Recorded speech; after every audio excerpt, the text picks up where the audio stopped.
In today's video, I'm going to teach you how to change your signature in Zoho Desk.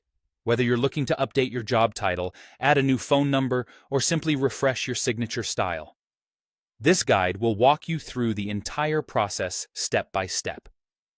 Let's begin at your Zoho Desk workspace.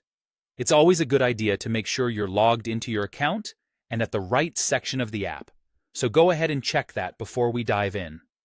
Once you're there, you'll see a variety of options on the main screen. But what we're focusing on today is how to access your signature settings. The first thing you want to do is navigate to the Setup or Settings icon.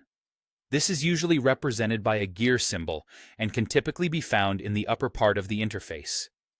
It's your go-to place for any adjustments or configurations you need to make within Zoho Desk.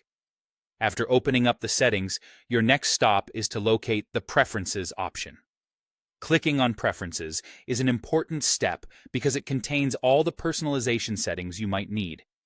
This includes